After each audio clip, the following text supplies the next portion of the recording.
Namo tassa bhagavato arahato samma sambuddhassa. Namo tassa bhagavato arahato samma sambuddhassa. Friends, today we hope to study the Phenapindupama Sutta, or the lump of foam, from the Samyutta Nikaya Khandha Vagga. Phena means foam and Pinda means lump, a lump of foam. Khandha Vagga is the book of aggregates. So, our quest today is to find out about our body and mind and whether our ideas or beliefs about them are true and real. In the midst of our busy lives, we have little time to think about who or what we are and why we have come into existence.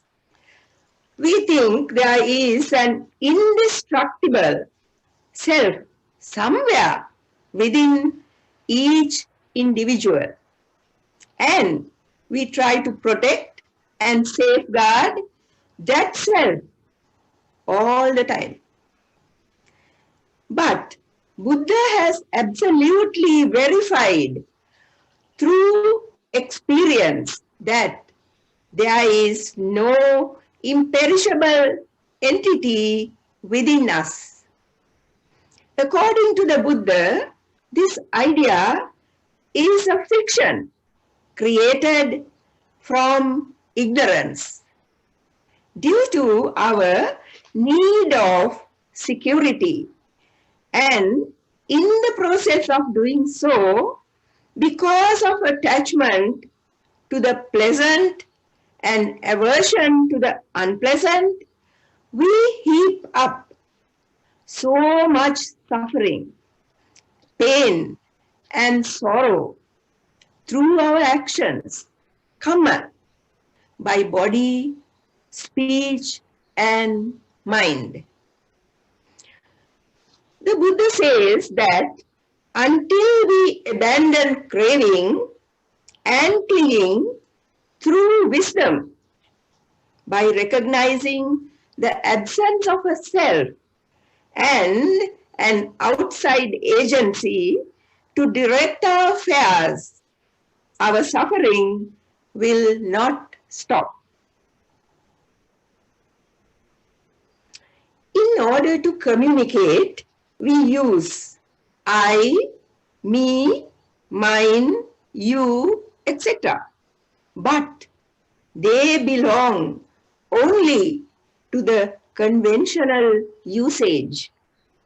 Even the Buddha had to invent and rediscover words to explain his experience and to convey his Dhamma message to the people. One such word is aggregates, which had a meaning like a heap, pile, or bundle in the mundane world.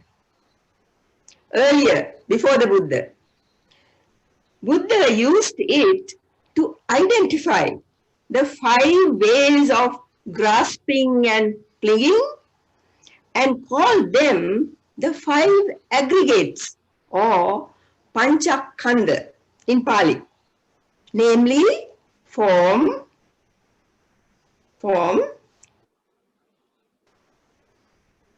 perception, volitional formations or thoughts, and consciousness.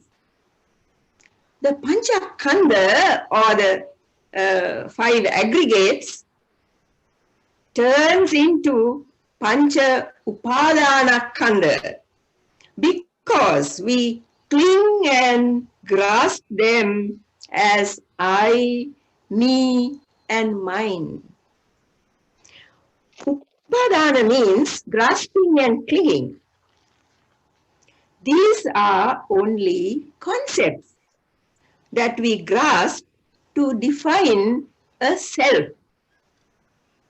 The Buddha shows that these 5 aggregates lead us to distress, and as they are impermanent, they only bring suffering when they change. All the time they are changing. When someone asks the Buddha about the definition of a self or a person, the Buddha declined to answer, saying that this wasn't related to the path to end suffering. Because Buddha says, I teach nothing else but suffering and the way out of suffering. That's what Buddha said. But for us, a thorough understanding of the aggregates is necessary in order to comprehend the teachings of the Buddha and how they explain the origin of self. In a beautiful sutta from the Samyutta Nikaya, the connected discourses of the Buddha, 5 similes are used to teach about these aggregates. First, the Buddha deals with the body. The sutta begins near the Ganges river, where a big lump of foam floats down the river. Seeing it at a distance, it would seem quite solid. But someone with good eyesight, investigating it carefully, would become aware that it is void, hollow, and insubstantial. The Buddha compares the form, aggregate, this is the form aggregate, or the body, to this lump of foam, which lacks substance and therefore not permanent or stable. As the lump of foam is full of holes and cracks and the home of many tiny creatures, it's similar to the body or our physical form, which is composed of millions of cells where many minute creatures live. Now at the moment also there are so many creatures all over the world, isn't that so? That are killing people. The Buddha says, we call it form because it is deformed. That is, Buddha is talking of this physical form. Deformed by cold, heat, hunger, thirst, contact with flies, mosquitoes, wind, sun, and serpents. Just as the lump of foam expands and breaks up, the physical form too expands or grows or matures and dies, then breaks up. Similarly, the person with wisdom, good eyesight, would inspect this body or form and all other form elements outside. This form and all other forms that are outside. And understand its true nature. That is, it's void, hollow, and insubstantial. Then she or he would project that knowledge that he got through the, By seeing actually to the past, future and present,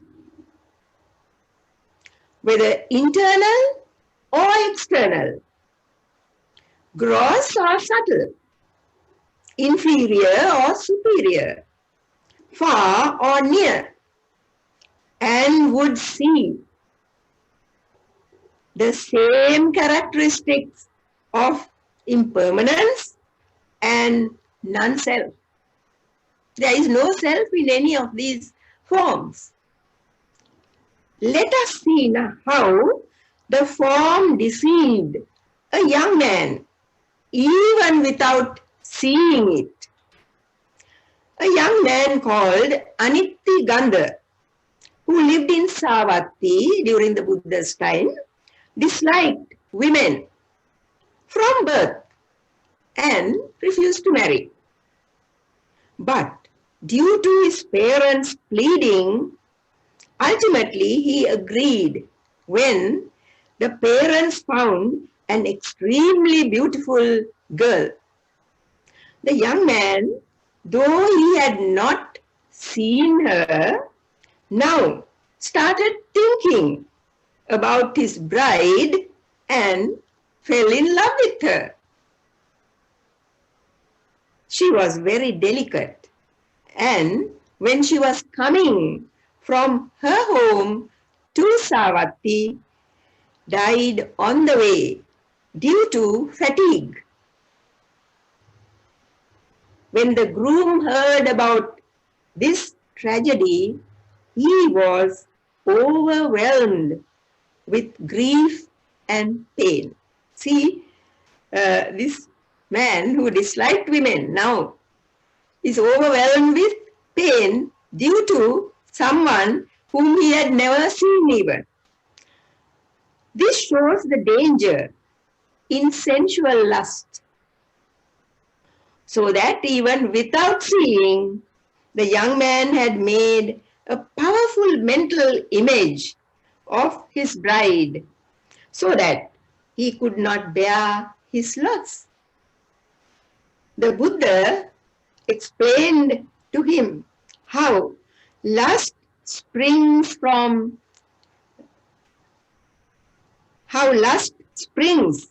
fear and grief.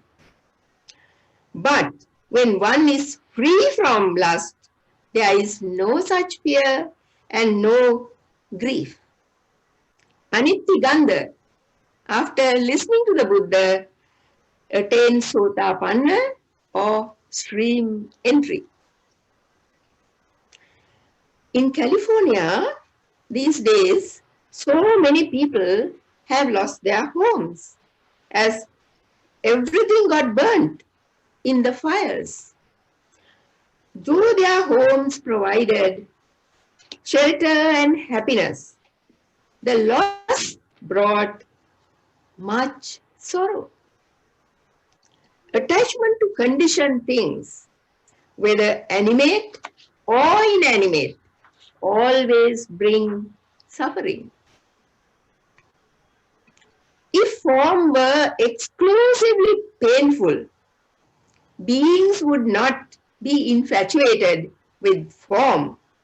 But because there is pleasure too in form, beings are captivated. But as there is pain too in form, beings could be disenchanted and purified. It's all a mental situation where people think and then get, attached, cling, grasp. With right conduct, that is, seeing a pleasant form, one does not hanker after it or delight in it, does not take a desire for it, but remains unmoved in body and mind. Also, seeing an unpleasant form is not upset or the mind is not unsettled. feelings are not hurt and is inwardly composed, then one has restraint of the senses. That is the only way in which we could get our attachment, abandoned. Let us see about the next aggregate, that is feeling or Vedana in Pali. Then the Buddha says, when it's raining and big raindrops fall into the water, bubbles are formed. I'm sure you would have seen that happening. But just as they form, they burst and disappear, for they are feeble and cannot be grasped as permanent and stable. Little children love to blow out soap bubbles. So it's like that, bubbles. No bubble would last long, and a person with good eyesight would see them as empty, void, and without substance. Similarly, if one were to examine feelings, now feelings are compared by Buddha to these bubbles. That is, there are pleasant feelings, unpleasant feelings, and neutral feelings. These are the three kinds of feelings. We would see them as empty, void, and insubstantial. A bubble appears due to conditions, such as rain falling onto a body of water. And in the same way, feelings too arise depending on a sense base. What is a sense base? Eye, ear, nose, tongue, right? Body and mind. And they are objects. What are their objects? Eye, the body. Ear, the sound. Tongue, the taste, and so on. All those are the objects of the senses. And also our own defilements, and then contact with them. If the eye did not contact the body or the form, or if the ear did not contact the sound, we would not see or hear. So all these things have to come together. So the Buddha says, how can we say these feelings are me or mine? They are impermanent, bring suffering, and they are non-self. They don't belong to us.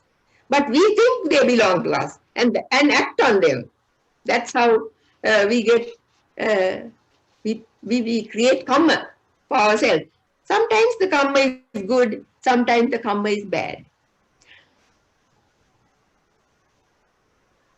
Now, let us look at the third aggregate, that is perception or sanya. The Buddha asks us to recall the hot season before the monsoons. Of course, this is not in US, but in the East, India, Sri Lanka, and these countries. Before the monsoons arrive, and imagine a mirage, but mirage you can see even here, which looks like water. If we don't see properly, we'll be deceived and walk towards it. To fill a pitcher, drink or bathe, and realize that there is no water.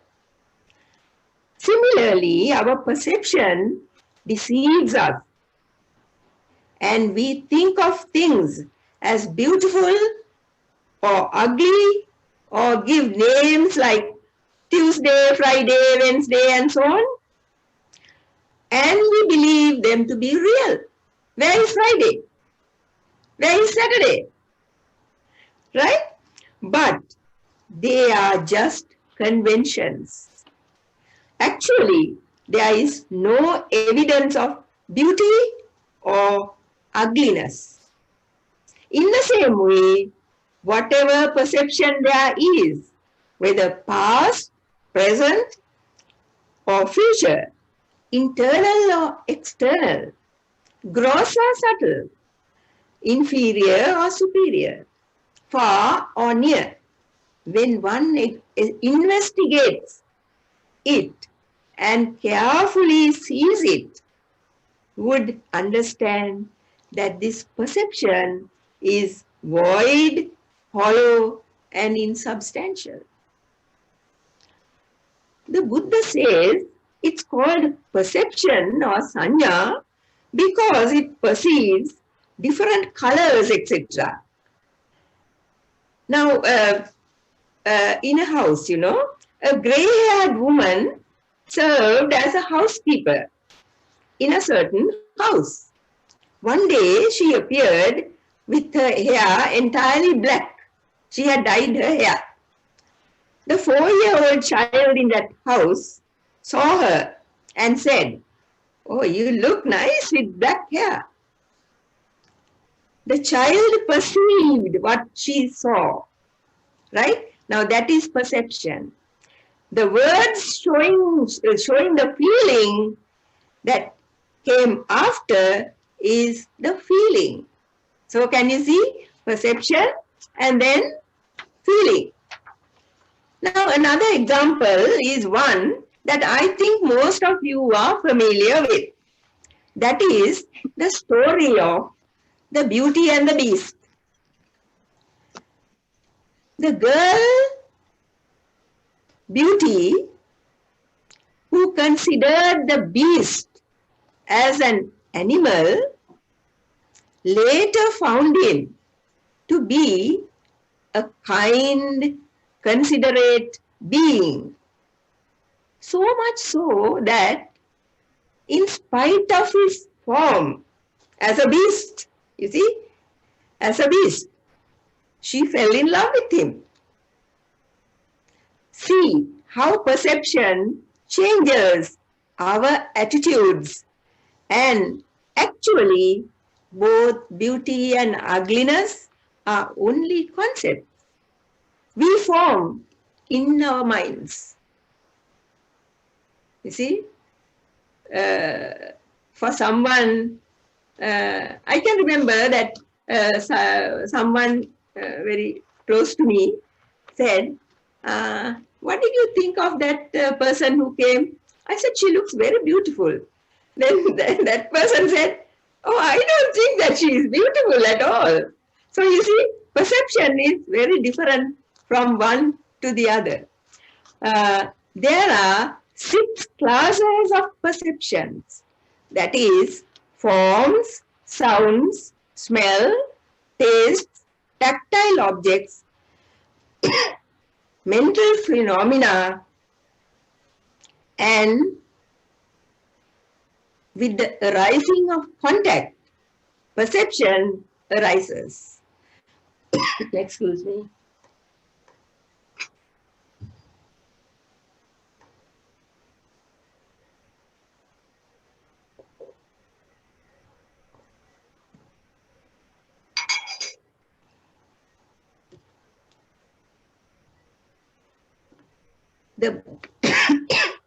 The Buddha uses a simile to show how to abandon the perception of I, me, and mine. Now, when the stalk of a bunch of mangoes, mangoes don't grow. Sometimes, of course, they grow each one separately, but usually they grow in a bunch. So, when the stalk of a bunch of mangoes has been cut, all the mangoes attached to the stalk follow along with it. So too, when the perception of impermanence is developed, it uproots all conceit of I am. Another simile is like the sun, when it ascends in the sky, dispels all darkness. So too, when perception of impermanence is developed and cultivated, it eliminates all sensual lust for existence, all ignorance, and it uproots all conceit, I am. Now we come to the last aggregate. The Buddha compares volitional formations, sankhara. I'm sorry, this is the one before the last. Volitional formation, sankhara, to a banana tree.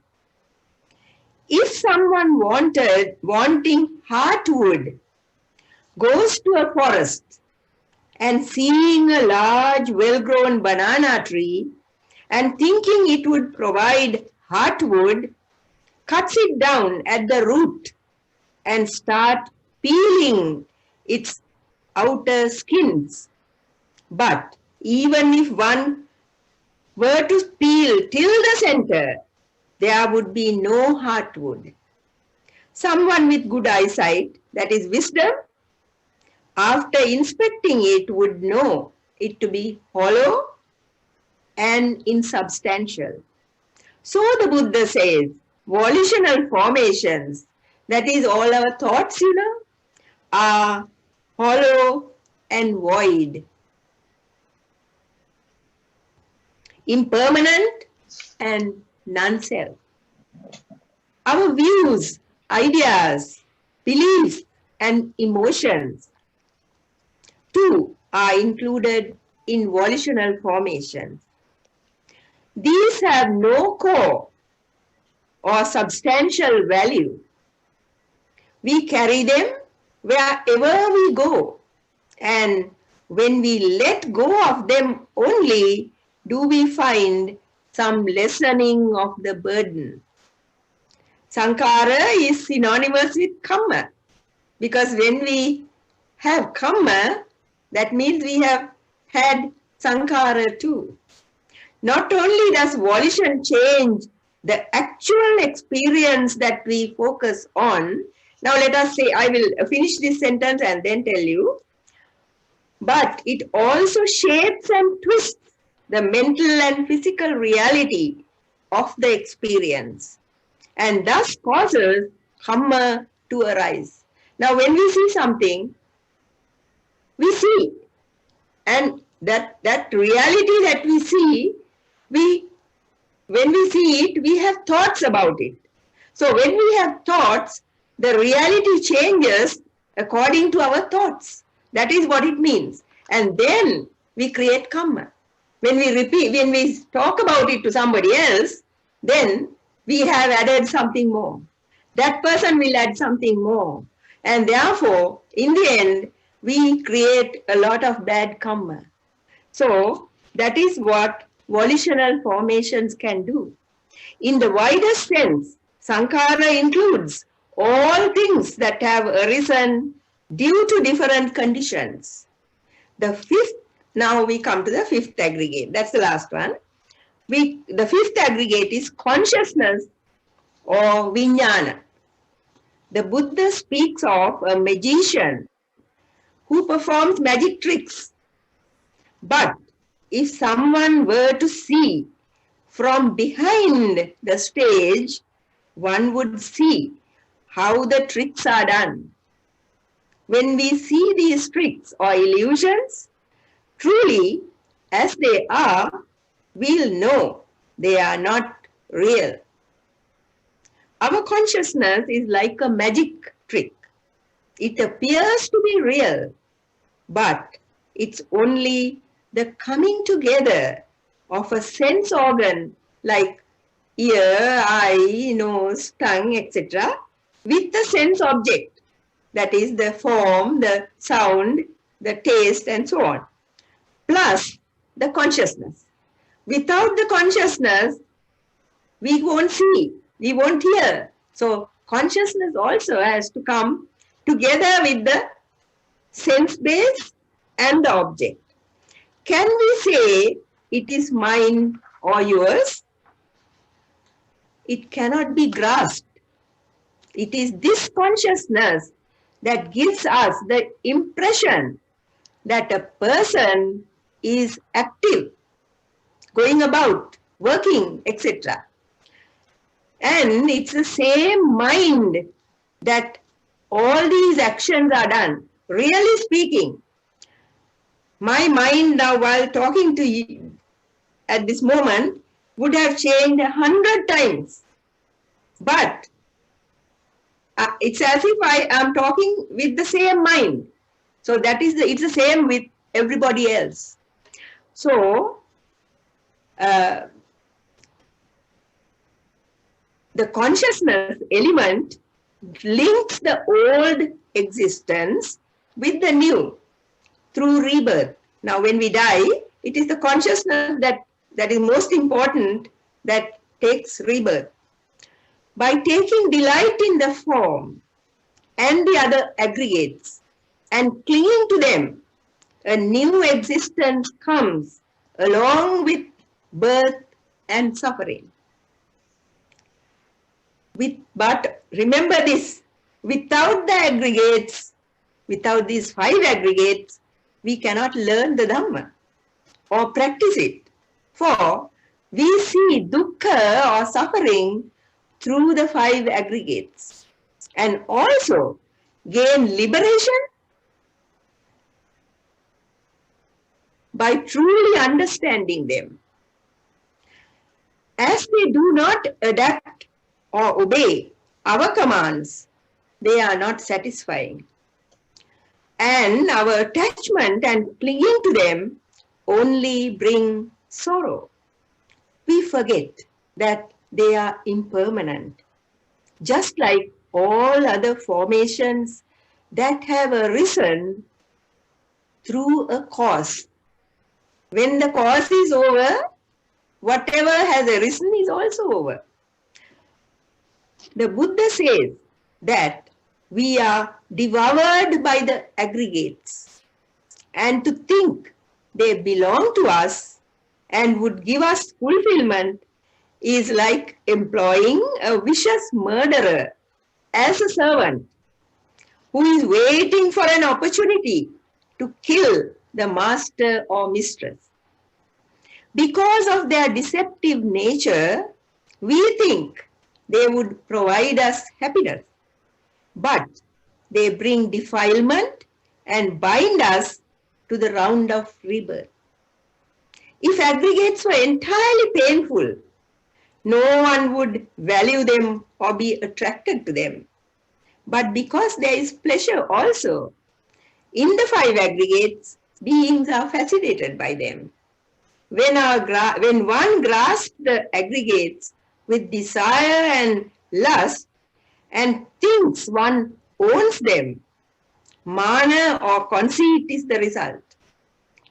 When one identifies with them thinking, this is mine, the Pali word is etam mama. This I am, eso hamasmi. This is myself, eso me atta. The idea of self or sakkaya ditthi gets established. The Buddha says this idea is like the rope that ties an animal to a pole, for it would go round and round but not get free. Similarly, beings keep circling in the round of existence due to this identification with the aggregates. Our identity as human beings depend on our place of birth. When we move to another country, that identity changes. Similarly, after death, our identity changes according to the form we are born into. Form is like a glob of foam, feeling a bubble, perception a mirage, volitional formations a banana tree, consciousness a magic trick. This has been taught by the Buddha. However, you observe them Examine them well, see their emptiness, voidness, and insubstantiality. Thank you.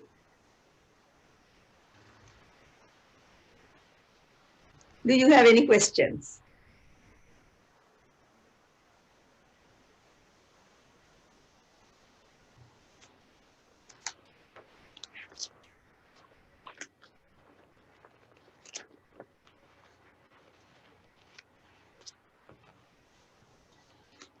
No questions. So then, shall we do a little bit of meditation? Please sit down well. You know now how to sit. So today I'm going to try the scan of the body. Because we have been doing about this body, I thought we will do about the body. So, um,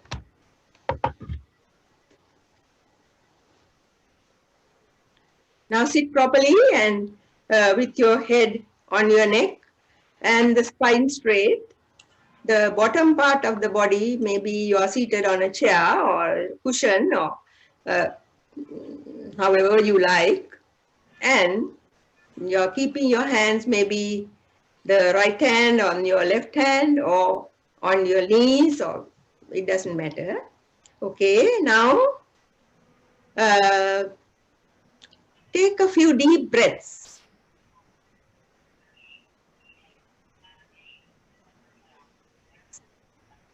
Hold long, or as long as you can.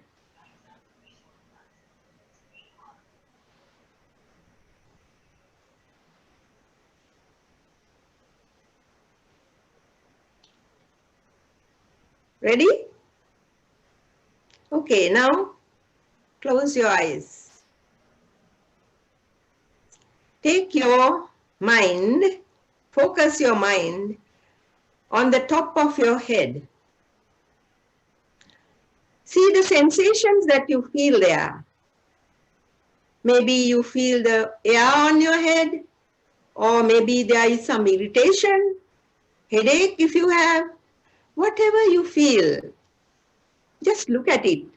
Don't get upset, don't get attracted to it if it is a good sensation, but just be uh, there, focus your mind. Now come down to your back of the head and the sides and see whatever sensations you feel.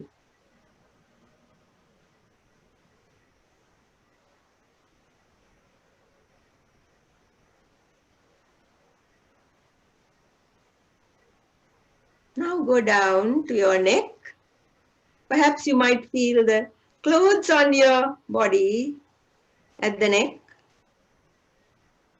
Whatever sensations, whether it is an irritation or a pain or some pleasant kind of feeling, just feel the sensation, whatever you have there. We are looking only at the outside of the body.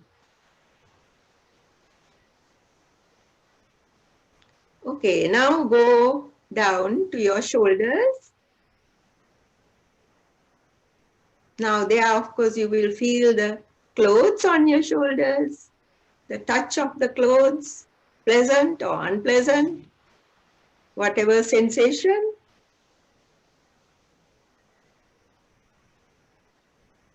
Now go down to the chest. You will see the heart beating, you might feel it, rising and falling.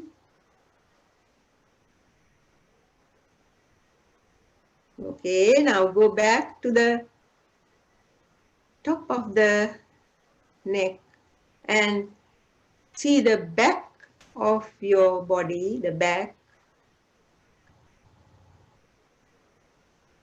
the spine straight,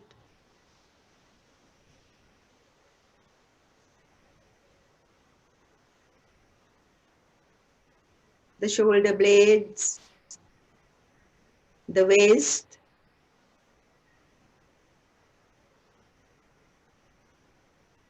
go down to the buttocks. You will feel the cushion or whatever you are sitting on, hard or soft. Now all those are elements, same as the elements in the body.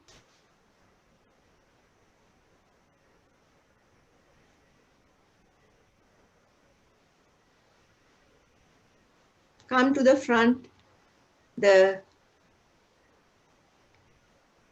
front of the body, that is the abdomen. You can feel it rising and falling.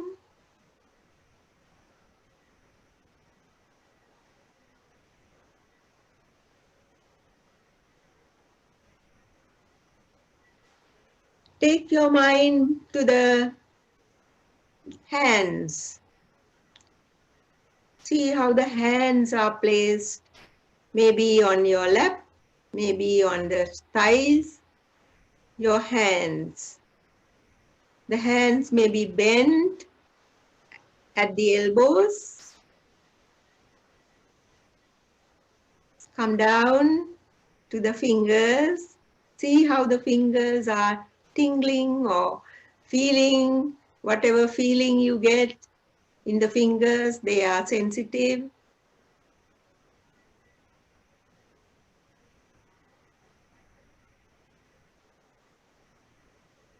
Now go down to your thighs.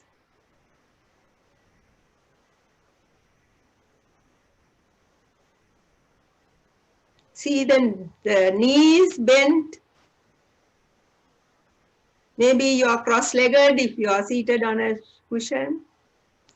And go down further, down to the feet and the toes. See whatever sensations you feel. Look at the outline of the body. This is what you call the body and what we call I, me and mine.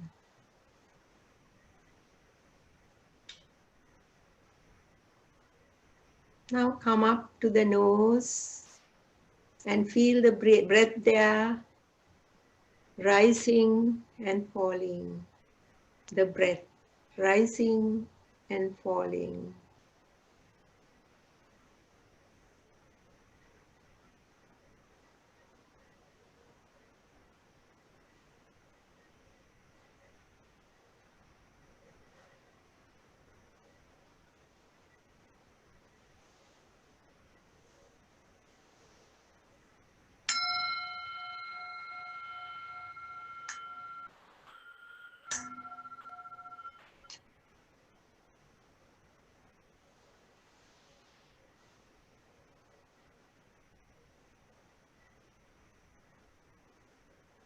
It's a good thing to get connected with your body, because very often we are not with the body.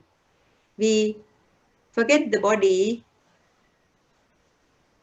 and even the mind and we just go on thinking about something else while the body is doing something else. So it's always good to have the body and the mind together. That is mindfulness. So I hope that, do you have any questions?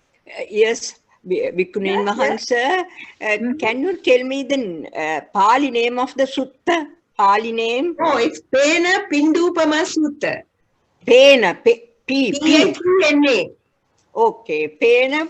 Phena is Phena actually. P-H-E-N-A. Okay. Phenapindupama. Pindupama Sutta. From the Samyutta Nikaya. Samyutta Nikaya, okay. Khandha Vagga. But what is the Vagga? Khandha Vagga. Khandha means... Skandhe. Sorry, okay, I know. Yes. So, Thiruvan Sarnai Bohoma Ping. So, all of you... repeat කරන්න පුළුවන්ද? What's it? ඒකේ නම repeat කරන්න පුළුවන්ද? Pindupama Sutta. Pindupanya. Oh, now it's like this. P-H-E, Pendupama, I'm sorry, not Pindupama. P-H-E. Pendupama, P-H-E-N-A, P-I-N, D-U, D for dog, Pindupama, P-A-M-A. Pindupana. Pendupama. Pendupama Pendupana. Okay. Sutta. Thank you. Okay. It was very interesting. It's I was trying to take some notes down because I forget, and just to You can read the renew whole my thing. It is the same similes that Buddha gives. yeah. The similes were really nice. What Buddha, I am amazing his knowledge. Thank you. Pinsidri Bhikkhuneet. පිඩුව කියන එකද බික්කුණින් වහන්සේ සිංහල තේරුම? Oh. පෙන පිඩුව. හරි. Oh. ජලයේ යන පෙන පිඩු. Oh. පෙන පිඩු. පින්ඩූපම. Oh, I see. විශාල ගොඩක් ඒක. මේ ගොඩාක්. ගඟේ වෙලාව. Oh. It was floating on the river. Yeah. Very big foam. Yeah, very big lump of foam. Oh, yeah, lump of foam. Yeah. So it is also going to the Pendupana කියන්නේ පෙළ කියන එක අදහස. yeah. Oh, pena is pena. That is Pena. foam. The foam. Foam. So it is also aimed to, the goal is like understanding the anitya, impermanency. Yes, and also that there is no self inside. No self in there, yes. Yeah, no self. Everything created Because from you this. think that there is a self or soul, Yeah. something that is permanent here. Yeah. So the Buddha was trying to tell the people there is nothing like that here.